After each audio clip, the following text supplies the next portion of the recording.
Hi, my name is Stefanie Munoz, and I have had the pleasure to be in this year's health science practicum. Um, I have enjoyed my experience in the health science practicum so much because I have been able to get an insight into what I want my career path to be, while also gaining knowledge that I will just use forever. A few things about the health science practicum. It is double blocked, which means that you'll have even more time to spend at your site and gaining knowledge about something that you love.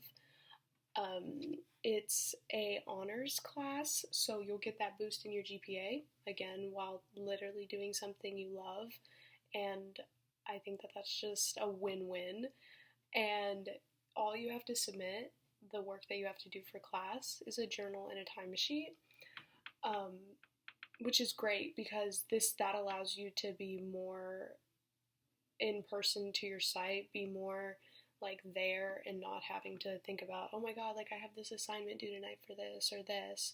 But honestly, journals, I find myself going back and rereading them all the time. Um, they have so much information that you learn throughout your site, which is great.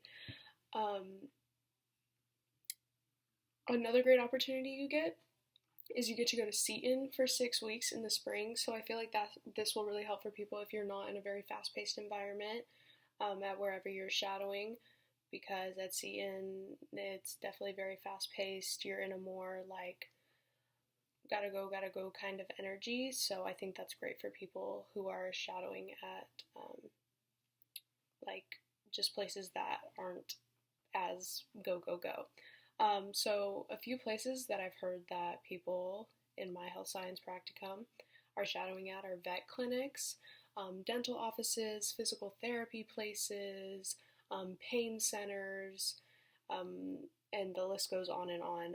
I shadow an oncologist at Austin Cancer Center, which is just like a little clinic, which is like the perfect environment for me, which I think that's like one of the first tips that I have is make sure that you choose a place where you're going to feel comfortable at. And that might take like a few times going there to realize if that's where you really want to be, and stuff like that. But that's truly like one of the biggest parts is being comfortable where you are, because going into my next thing, whenever you're like a super shy person like me and you're not very good at speaking up at first or asking questions or stuff, you're gonna want to be at a place where you're comfortable and where you feel like, okay, yeah, maybe after a few times I will feel better with asking questions and everything.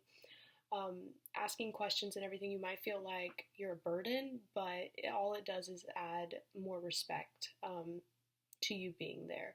You don't want to just be a shadow to whoever you're shadowing. But I feel like it gains a lot more respect, and you just look a lot more professional when you speak up and you have the courage to talk about things. I got the privilege of shadowing an oncologist in like a tiny clinic, so I have had the opportunity to shadow many people in that clinic. I've shadowed the PA, the RNs, the flow cytometrists, and the phlebotomists, which is great. I've gotten so much experience and so much knowledge from one place, from so many different aspects of the medical field. So as I said, I shadow Austin Cancer Center, so on some days I get to see patients throughout the whole entire day. Some days I'm just looking at CBCs, like blood charts and everything, and just looking at those numbers. And some days I'm in the chemotherapy wing, wherever I get to learn about safe ways to administer chemo and what certain chemo does and how it affects them. So I've got like the full package, and that's why I stress so much on choosing a site on like what you actually want to do in your future and where you feel comfortable. I think a really challenging aspect for me when I first started was getting into the routine of the office. You are entering a foreign place that you've never been to, and they have a system of how everything works and everything. So that was really challenging and very like overwhelming for me at first, but seriously, after the first like 2 weeks that you're there, you get it down and you just become part of the team, really. I think that it can just feel super overwhelming again because you've never been there before or anything, but truly the people there make you feel part of the team, and that'll make your experience a lot better. Again, you're there 2 times a week for 2 periods, so you spend a lot of time there, and it'll start showing with the knowledge you gain and everything.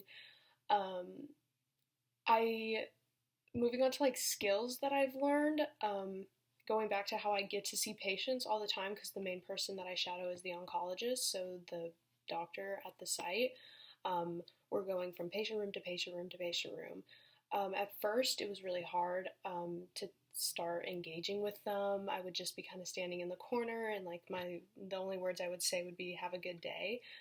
But the oncologist that I mentor had started bringing me into a lot of the conversations, would be like, okay, like this is what this is and this is what this is, and I feel like it would make me and the patient feel a lot more comfortable to where I could start asking questions and start bringing stuff up and even start like putting in my own like opinion on things, which is great, and I feel comfortable doing it because the people around me make me feel comfortable with asking questions and doing these sorts of things.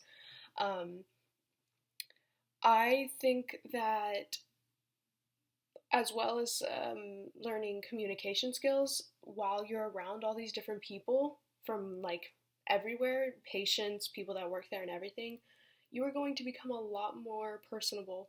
Like, if you like it or not. Like I said, I am a super shy person and I have come out of my shell so much. And, like, not only with the knowledge that I've gained um, from being in the medical field, but like just skills that I'll learn, like that I'll use on like a day-to-day basis at like work or at school or something. Like, it truly, like, just you'll see it work in other aspects of your life. And I have, again, I want to stress like asking questions and stuff because if you have the privilege of mentoring or of shadowing someone who is like an oncologist or a doctor or stuff, or sees patients and stuff, and y'all get that like one-on-one time after that asking questions, they are so happy to draw stuff out for you. I literally, um the the person that I shadow, he will take out a piece of paper and a pen and just write down what's going on in this person's body. So for example, like if we had a patient with breast cancer and I come back and ask, oh, like what kind, like what's going on, like what's in the future for chemo or radiation or something, he'll literally be like, oh, let me show you like what's going on in her body right now, and let me show you what's gonna help and what's, like, it just all comes together in pieces. But you have to ask the questions and you have to be open to like receiving all of them. And even if you think it's a stupid question, it's not a stupid question ever. They know that you're a senior or a junior in high school. They know that you don't have like all this experience or all this knowledge yet. I also think that it's really cool how you, throughout these past 2 or 3 years, have been sitting down at a desk learning about something that you love. So, biology and anatomy and chemistry and patho. Um, you've been you've been taking in all this knowledge, and then in the health science practicum you get to put it to use finally. Like, you get to be like, oh my god, like, yeah, I learned that, or oh my god, yeah, like I already know about that, which I think is a really self-fulfilling kind of thing.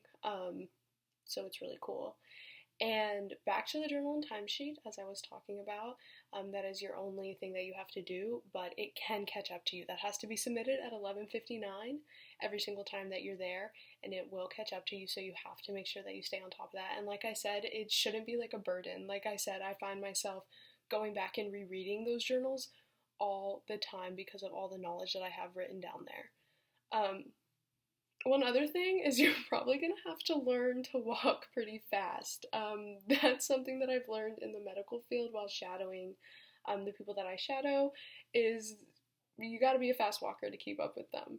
But overall, there are challenging things, but every single time that you go there, every single time that you gain more knowledge, talk to more people, shadow more people, do more things, and you get to choose. Like, if you're not liking the site that you're at, you're not stuck in stone there. You can go out and explore as many different sites you want. If you want to do it for one semester and the next semester, or 3 weeks, it's like you can do whatever you want, and it gives you like, this is just like, the health science practicum is just an outlet for so much knowledge into like whatever career path you want to do, and it has been one of the highlights of my senior years. So yeah.